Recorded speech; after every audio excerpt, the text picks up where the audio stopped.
오늘은 개혁신당의 앞날과 이준석 의원의 조기 대선 전망을 살펴보겠습니다. 개혁신당 김철근 사무총장님 나와주셨습니다. 어서 오세요. 예, 안녕하십니까. 네, 잘 지내시죠? 개혁신당 내용 사태부터 좀 얘기해 볼게요. 그 후폭풍이 이어지고 있는데 일단 과거 정당에서 벌어졌던 이른바 뭐 옥새 들고 나르샤 그리고 당대표 추출 사건 이런 게 또 개혁신당에서도 벌어졌거든요.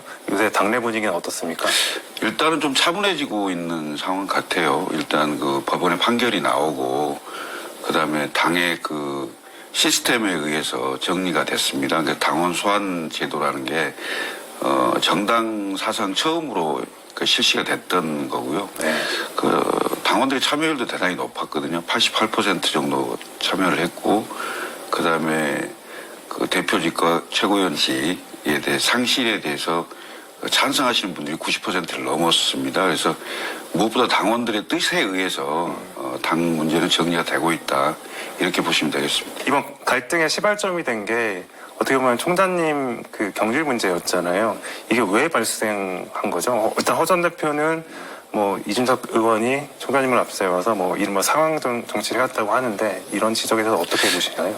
그 놀라운 것은 당대표로 계시면서 어떻게 이렇게 짧은 시간 내에 당의 모든 구성원들, 당 사무처, 당원, 당의 정무직, 당직자, 네. 그다음에 당의 의원들, 그다음에 최고위원들 이분들에게 모두 신임을 잃었습니다. 잃었고 그 와중에 이제 저를 이른바 경질하는 건데 이건 당헌당규를 위반한 겁니다.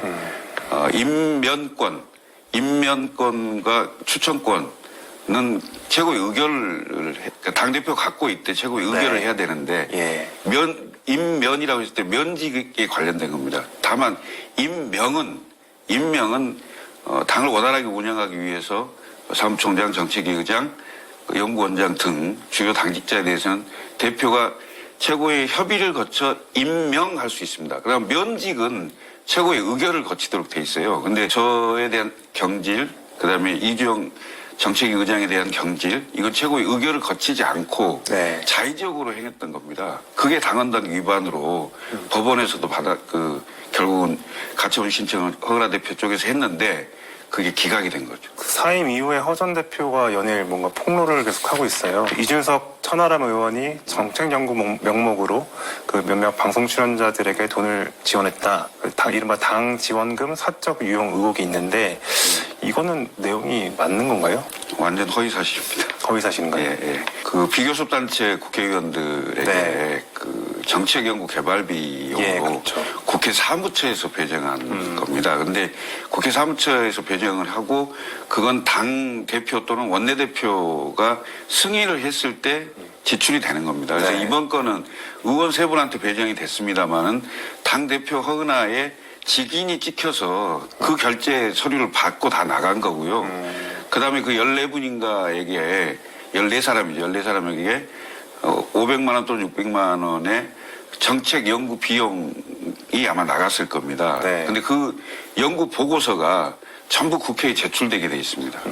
그리고 그 국회에 제출되는 과정에서 혹시 뭐 그 베꼈거나 뭐 이렇게 다른 걸 많이 가져왔거나 이러면 그 가짜 논문 그 심사하듯이 네. 논문 표절 심사하듯이 그렇게 다 심사를 해서 네. 보고서를 국회 사무처에서 받습니다. 예.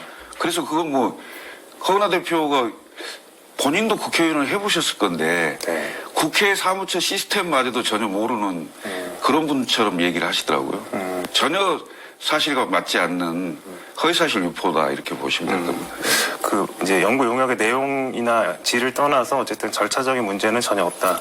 예. 본인이 또 그 서명을 한 거다, 결제를 한 거다. 예, 허은하 대표가 예. 직인 찍어서 결제해서 다 지출된 겁니다. 2022년도에 이준석 의원이 이제 국민의힘 대표 시절에 어쨌든 친윤에 의해서 뭔가 이렇게 추출되는 모양새였는데 네. 이번에 또 본인이 주도해서 만든 정당에서 그런 일이 벌어지니까 이게 조금 의아하다 약간 아니면 어떻게 된 거지 이런 좀 생각이 많이 들더라고요.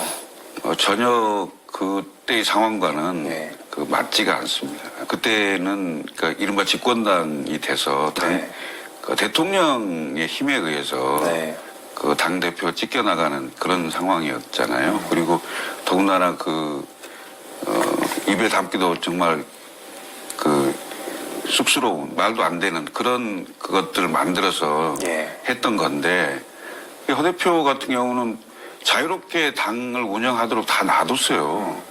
전혀 누구도 개입하지 않았고 그렇지만 당무에 대한 이해도 그러니까 당에 대한 이해도 뭐 이런 게 굉장히 많이 떨어져 걸로 저는 보입니다. 그러니까 사실 해서는 안 되는 일들을 네. 자꾸 하려고 해요. 당과 회사는 다르잖아요. 예. 당의 당대표와 회사의 그 개인 회사의 대표는 다른 거잖아요. 그렇죠. 근데 그 구별들이 좀 안 되는 이런 게 많았고 당의 홍보라기보다는 개인 당대표의 홍보에 좀 치중하도록 하는 이런 거가 많이 쌓여 있었던 게 아닌가라는 생각이 좀 들고요. 저에 대해서는 아무래도 제가 정치 경험도 많고 당도 많이 해보고 했으니까 아무리 작은 당이지만 당이 당처럼 보여야 된다고 저는 생각하거든요. 최소한 네. 당이 산으로 갈 수는 없잖아요. 그리고 너무 엉투당투하는 걸 하려고 하면 못하게 해야 될 거 아닙니까? 이른바 제가 당의 어떤 레드팀 역할을 상당히 했던 걸로 보여요. 네. 근데 그런 것들이 당 대표로서는 좀 껄끄러웠는지는 모르겠습니다. 그래서 이제 저를 그냥 경제.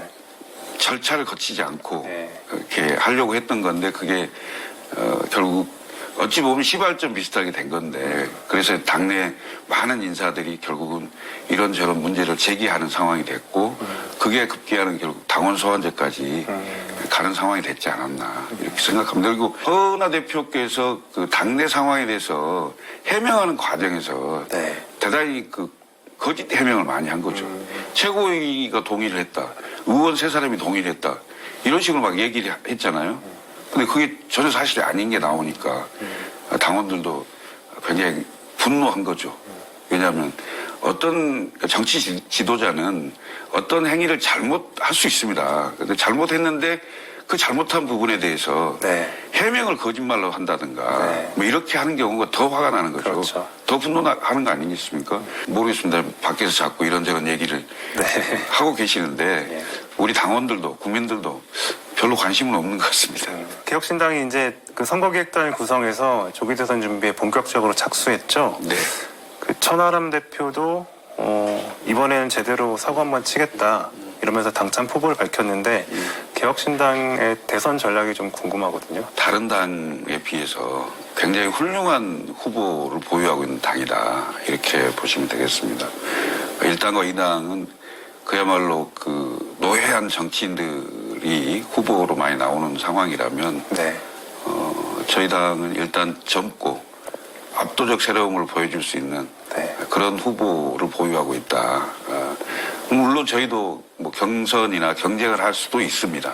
있으나 일단 이준석 의원이라는 그 후보를 보유하고 있는 정당이기 때문에 이준석 후보가 대한민국의 새로움, 대한민국의 역동적인 그 도약을 위해서 무엇을 할 수 있는지 네. 개혁신당도 함께 잘 국민들에게 설득하고 홍보하고 네. 힘을 모으는 작업을 해야 되겠죠. 네.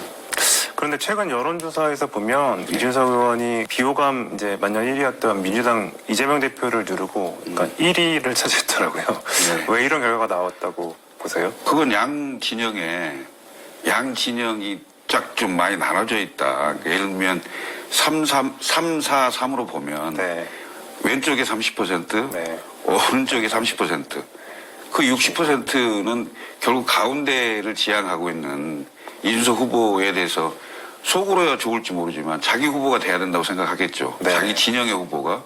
그러면 양쪽의 공격을 좀 받는 게 아닌가 이런 생각이 들고요. 과거에도 김대중 대통령도 비호감도가 엄청 높았거든요. 그러니까 비호감도 조사도 유의미한 조사일 수 있으나 네. 보다 근본적인 조사는 인지도 조사입니다. 그 후보를 알고 있느냐. 네. 거든요. 높을 것 같은데. 네. 이번 동탄 선거에서도 처음에 인지도 조사를 했는데 다른 후보들은 예를 들면 뭐 국힘 후보 30%, 민주당 후보 50%, 이준석 후보 90%가 넘는 인지도. 이런 그 압도적 인지도 차이에 의해서 네. 그 호감도 조사에서는 그렇게 썩 좋지 않았어요. 근데 그 호감도로 바뀌는 것은 현장에서 이준석 후보를 보고 그다음에 언론을 통해서 봤던 거하고는 다른 그런 이준석을 보면서 바뀌는 속도가 굉장히 빠르더라고요. 예. 모르는 사람을 알게 하기는 어렵습니다. 네. 근데 아는 사람에 대해서 호감도를 높이는 것은 상대적으로 훨씬 빠르게 진행될 수 있더라. 이걸 동탄 선거에서 느꼈거든요. 네. 그래서 비호감도 조사 양 당이 당연히 이준석을 공격할 거라고 생각하기 때문에 네. 수치상은 그렇게 나올 수 있다. 그렇지만 그게 큰 장벽이 되지는 않을 것이다. 이렇게 말씀드려요. 이준석 의원이 이제 다음 달에 이제 40이 되는 거죠? 이제 40대가 되는 거죠? 3월 31일입니다. 예. 그런데 이제 그 조기 대선이 선거일 기준으로 하기 때문에 네. 뭐 오늘이 지금 이제 변론 마지막 날이긴 합니다만 오늘부터 변론 종결하고 네. 그다음에 이주일. 평의를 해서 평일 통상 뭐 노무현 대통령과 박근혜 대통령 때를 기준으로 한다면 한 2주 정도면 3월 한 10일 전후로 네. 되겠죠. 그러면 60일 이내에 선거기 때문에 선거는 장미 대선이 되는 네. 상황이 돼서 출마 이제 가능한 거죠. 출마 자격은 획득했습니다. 자연 나이로 획득. 그러네요. 예. 이게 사실 뭐 조기 대선이 이렇게 될지는 열릴지 않을지 아직 모르지만 어쨌든 탄핵 사태가 예상하지 못했던 건데 어쨌든 출마 가능하게 된 거죠. 근데 어쨌든 아까도 말씀하셨지만 이제 이준석 의원 같은 경우에 이제 중도층에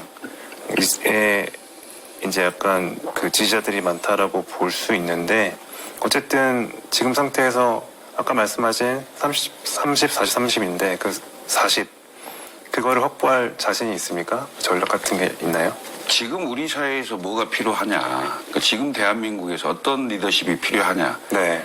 그거에 대한 그 설득력과 소구력을 가진 사람이 누구냐라는 것을 얼마만큼 많은 국민들에게 짧은 시간 내에 다 그 설득해낼 수 있냐의 문제라고 저는 생각합니다. 그래서 저는 충분히 가능하다.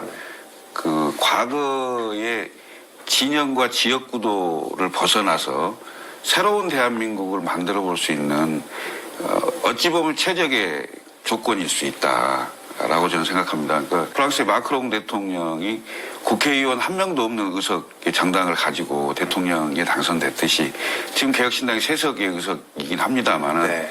지금 윤석열 대통령이 예를 들어 탄핵 인용이 되는 상황이 생긴다면 탄핵된 대통령을 배출한 보수 정당이 되겠죠. 그러면 첫 번째는 앞으로 검사 출신 그 정치를 오래 하지 않은 그런 대통령을 다시 뽑기 쉽지 않겠죠. 그다음에 보수 진영이 바로 이번에 대통령을 다시 배출한다고 장담하기 어려웠겠죠. 예. 그래서 보수는 굉장히 어려운 그 선거를 치러야 되는 객관적 여건이 있고요. 그렇죠. 그다음에 민주당을 보세요. 민주당을 보시면 민주당은 이재명 1극 체제로 거의 굳어져 있습니다. 당 경선하면 거의 7대3, 8대1일 거예요. 그렇죠. 이건 거의 변수가 상수 개념으로 돼 있는데 우리 국민들이 윤석열 대통령에 대해서 굉장히 낮은 지지율을 보인 것과 비슷하게 이재명 대표에 대해서도 그렇게 보일 겁니다. 180석이 넘는 180석 가까운 의석을 가지고 국회를 완전히 장악을 해서 국회를 통해서 온갖 뭔가를 해보려고 했었잖아요. 근데 그게 국민들에게 그렇게 좋아 보이지 않아요. 네. 그런데 그 국회 권력에다가 행정 권력까지 더하기 해서 한쪽에 준다? 우리 국민들은 대단히 균형 감각을 가지고 있는 국민들이거든요. 네, 네. 근데 그런 측면에서 보면 민주당도 썩 좋은 환경은 아닙니다. 그렇다고 민주당이 이재명이 아닌 다른 후보를 낼 수 있느냐? 경선 과정에서는 거의 힘들 거거든요. 그렇죠. 그러면 결국 이재명이 나오고 지금 국힘을 보면 굉장히 국힘이 아스팔트 오른쪽으로 많이 가 있어서 네. 아마 극우 인사들 중에 나올 가능성이 높아요. 예를 들면 김문수나 홍준표나 이분들이 나올 가능성이 높은 상황이면 이준석 의원으로서는 이 3자 대결 구도에서는 국민들을 충분히 설득시킬 수 있는 가능성이 있다. 저는 그렇게 보여집니다. 더군다나 지금 우리 경제가 대단히 어려운 상황에 있거든요. 특히 우리가 그동안 믿어왔던 반도체 삼성도 굉장히 휘청거리는 상황이고 네. 새로운 그 성장 동력이 있어야 되는 상황입니다. 그렇지만 AI나 뭐 이런 여러 가지 기술적인 측면에서는 미국이나 중국에 굉장히 안 되는 상황이거든요. 그럼 이런 상황을 돌파해낼 수 있는 그런 리더십, 그럼 과거에 내가 어땠다 이런 거 갖고는 안 되는 상황이라는 거죠. 그래서 저는 이준석 대표와 같은 40대의 리더십, 그다음에 경제도 마찬가지고 우리 사회 모든 분야에서 젊은 리더십들이 쫙 나서는, 그렇다고 해서 나이 드시고 뭐 경험 많으신 분들이 다 물러나라는 얘기가 아닙니다. 그분들은 같이 뒤를 받쳐주면서 든든하게 가는 이런 구조로 당분간은 좀 그렇게 한 번 해봐야 되는 거 아닌가, 네. 이런 생각이 드는 거예요. 그 시점이 바로 지금이다 라고 생각합니다. 60년대에 케네디가 있었고 80년대에 클린턴이 있었고 2000년대에 오바마가 있는 미국이 그랬듯이 거의 다 40대 지도자였습니다. 우리가 지금 75년 헌정사에 네. 선출된 40대 지도자를 한 번은 가져야 될 타이밍이 왔다.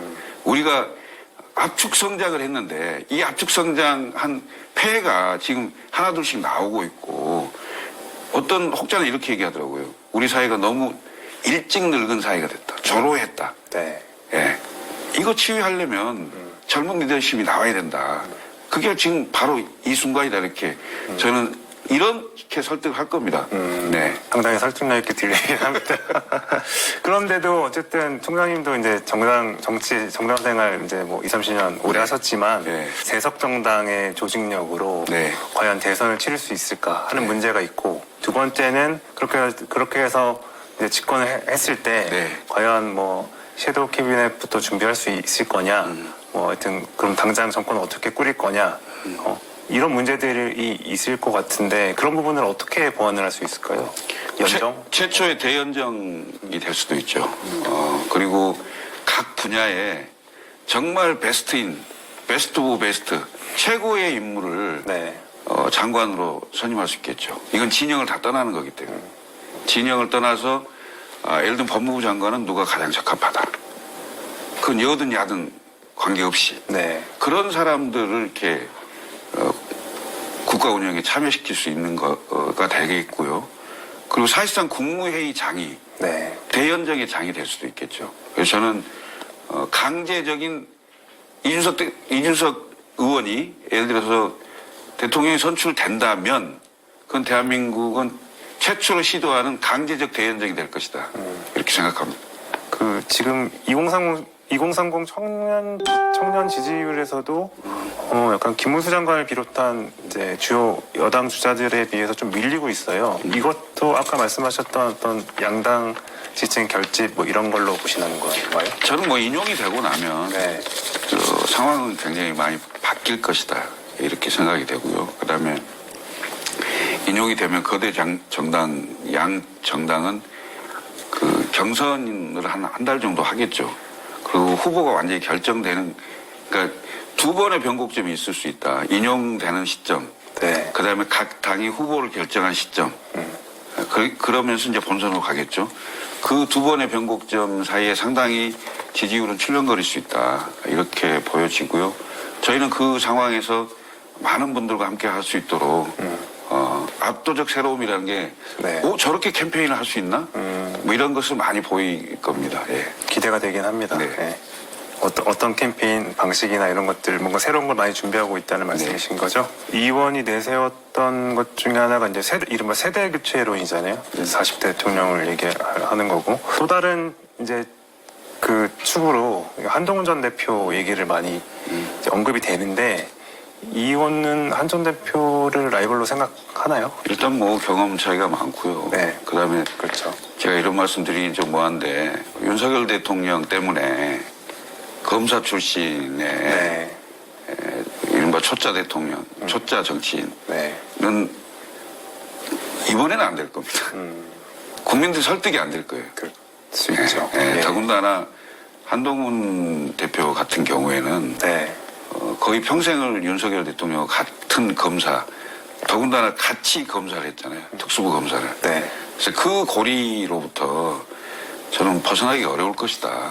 설득이 안 될 것 같아요. 이번만큼은 안 될 것 같아요. 이번만큼 안 된다. 왜냐하면 임기도 못 채운 검사 출신 초짜 대통령이었는데 네. 또 다른 검사 출신의 초짜를 내세워야 된, 국민에게 설득이 될까요? 그건 안 될 것 같아요. 나이를 떠나서. 네. 갑자기 궁금해지는 건데, 그러니까 이준석 대표가 내세우는 이제 세대 교체론에서 이준석 의원은 본인을 무슨 전문가로 생각하시는 건가요? 그러니까 뭐 이따 하버드대 나왔고 그때 경제학이랑 수학 전공했던가요? 경제하고 컴퓨터. 그리고 벤처 네. 기업 작긴 하지만 운영했고. 이준석 대표를 이게 어떤 정치인이냐 정체성, 그렇게 정체성, 표현한다면 과학기술을 가장 잘 이해할 수 있는 정치인이다 이렇게 보면 되겠죠. 요즘 말하는 AI, 네. 뭐 챗 GPT, 뭐 거의 전문가 수준으로 다 알고 있는 정치인일 거예요. 근데 그 부분은 오히려 안철수 의원이 더 전문가 아닐까요? 거기는 한 시대 앞에 갔죠. 그렇군요. 그럼 어쨌든 뭔가 이제 미래, 네. 과학기술 예. 이런 전문가로서의 이제 대선 주자로서의 모습을 이제 좀 더 강조할 거다 이런 이렇게 보면 되는 거죠. 네. 젊음 그리고 그런 전문성 그리고 정치 경험. 아까 이제 그 세석 정당 얘기하고 이제 총장님은 이제 연정 얘기했는데 어떻게 보면은 그런 것들 때문에 대선 국면에서 네. 조기 대선이 이제 확정된 경우에 대선 국면에서 어쨌든 여러 주자들이 뭔가 이제 단일화하고 이제 미리 사전에 이제 대연정이란 목표를 공유하면서 먼저 통합하고 단일화를 해서 힘을 합쳐서 이제 그 대선을 치를 수도 있는 거잖아요. 그럴 가능성이 좀 있다고 보세요? 후보 단일화 이런 거 말씀하시는 거예요? 그렇죠. 다만 이제 어차피 당을 뛰어넘어서 그거는 힘들 거예요. 네, 왜냐하면 그 대통령 선거라는 게 네. 후보들 간의 경쟁을 하고 그러니까 국민들의 신임을 누가 받느냐라는 걸 가지고 승부를 보는 거잖아요. 그 승부가 나고 난 이후의 문제하고 그 승부를 보는 과정에서 이합집산을 해버리면 본인이 정작 국민들을 향해서 나는 이렇게 하겠습니다가 다 사라지는 거잖아요. 네.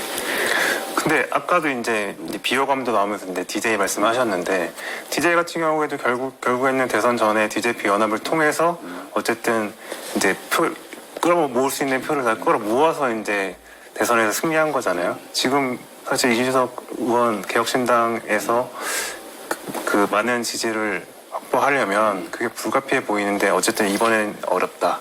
아니 DJP 네. 연합을 했을 때 DJ는 이미 거의 70이 넘으셔서 네. 마지막 정치를 그렇죠. 해야 되는 예. 상황이었고 그리고 그 방식이 아니고는 도저히 그 선거를 이길 수 있는 상황이 아니었기 때문에 세력 연합을 했던 네. 거잖아요. 그리고 본인한테 그 씌워졌던 그 프레임을 깨기 위해서 보수를 안을 수 있는 방법을 찾았던 거기 때문에 네. 이준석 의원 같은 경우에는 본인 기본이 보수 출신이잖아요. 네. 근데 이제 젊음이라는 걸 가지고 있기 때문에 그 젊음은 상대적으로 진보를 좀 뜻할 수도 있는 거기 때문에 그 방식이 아니어도 충분히 본인이 여러 방법으로 국민들에게 설득할 수 있는 그건 가지고 있다.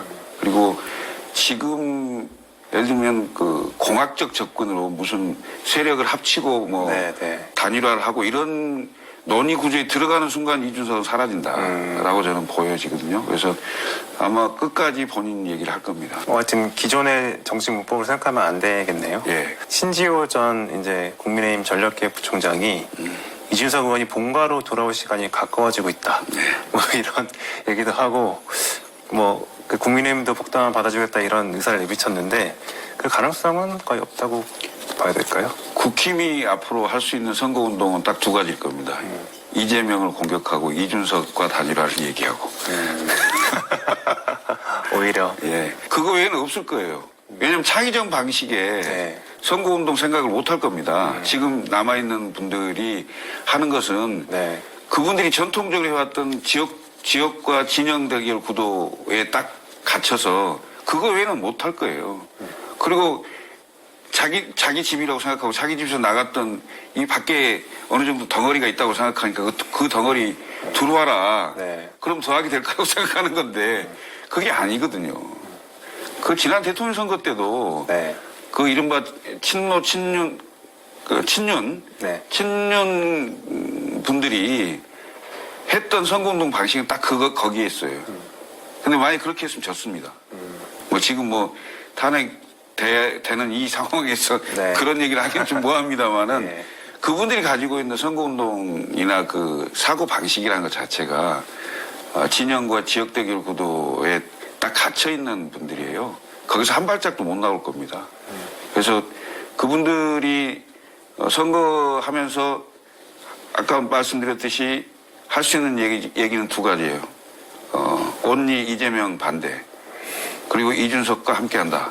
계속 그 얘기만 반복할 겁니다. 알겠습니다. 그 명태균 논란도 얘기를 안 할 수가 없는데 네, 네. 어쨌든 이준석 의원은 이제 그 명태균 특검법에도 최근에 이제 발의 네. 연설에도 이름을 올렸고 본인의 명태균 의혹과 이제 전혀 관련이 없다라고 주장하고 있는데 네. 여전히 사람들은 뭐 칠불사회동부터 해서 뭔가 관련이 있는 건 아니냐 이렇게 생각하는데 이건 어떻게 봐야 되는 건가요? 명태균과 이준석 의원은 잘 아는 사이죠. 그리고 이준석이 당대표일 때, 국힘의 당대표일 때 네. 윤석열 대통령과 그 후보 시절부터 사이가 안 좋았죠. 사이가 안 좋았고 그 메신저 역할을 상당히 명태균이 했을 겁니다. 네. 뭐 그런 역할 정도였지 않을까. 근데 뭐 무슨 공천에 개입을 했거나 여론조사를 요청을 했거나 무슨 돈이 오갔거나 뭐 네. 이런 건 전혀 없기 없죠. 때문에 네. 그리고 당대표는 굉장히 많은 사람들로부터 다양한 경로의 그 정보나 그렇죠. 얘기를 듣잖아요. 예. 또 그런 자리입니다. 또 그렇게 찾아오는 사람들이 많고 하기 때문에 그런 정도의 어떤 그 메신저 역할을 하시는 뭐 그런 정도의 분으로 생각하고 또 그렇게 하지 않았을까요? 뭐 저도 여러 번 봤던 사람이기 때문에 저도 뭐 대표실에 있었기 때문에 예. 알죠, 알기는. 여러 번 만나셨어요? 그러니까 얘기하는 것 들어보고 아, 예. 지금 계속 뭔가 이 명태균 의혹으로부터 정치권이 벗어나질 못하고 있긴 한데 그게 이제 뭐 예. 그 창원지검에 있다가 이제 그 서울지검으로 가져온다는 거 아닙니까? 네, 네. 가져와서 수사를 하게 될 거고, 그 다음에 지금 뭐 특검 논의까지 있는 상황이기 때문에 뭐 특검에 가서 뭐 밝힐 거 있으면 다 밝혀야 된다고 봐요. 특히 이게 중요한 건 대통령 부부거든요. 그렇죠. 예. 여사님. 그러니까 대통령 부부가 공천에 어떻게 개입했느냐 이 부분을 밝히는 거기 때문에 네. 당연히 저는 수사해야 된다고 봅니다. 예. 이준석 의원이 이제 써내렸던 이제 동탄의 기적 이번 대선에서도 가능하다고 보시는 거죠? 동탄의 전국화를 생각하고 있습니다. 동탄의 전국화. 예. 저희는 동탄에 처음 갔을 때 굉장히 어렵다 이런 생각을 많이 했었거든요. 그런데 선거 캠페인을 하면서 이준석과 동탄 주민들이 하나가 되는 과정들이 있었고 그때 아마 엄청 놀랐을 겁니다. 뭘 보고 놀랐냐. 이준석 당시 후보가 동탄의 모든 아파트 단지 앞에 가서 영상을 다 찍었어요. 예. 그리고 그 아파트 단지에 대한 설명을 다 했어요. 이준석이 왔을 때, 저 동탄 사람도 아니고 이런 얘기를 막 하려고 하는데 그 아파트 단지 앞에 전 아파트 단지를 전부 다 사진을 영상을 찍어서 올리니까 동탄 주민들이 깜짝 놀란 거죠. 동탄에 대해서 누구보다 잘 아는 사람이네. 이렇게 인지가 되는 그런 것들을 전국화했을 때 어떤 게 나올 수 있을까? 네. 그럼 동탄의 전국화를 잘 기대해 보겠습니다. 네. 김철근 사무총장님과는 여기까지 이야기 나누겠습니다. 감사합니다. 예.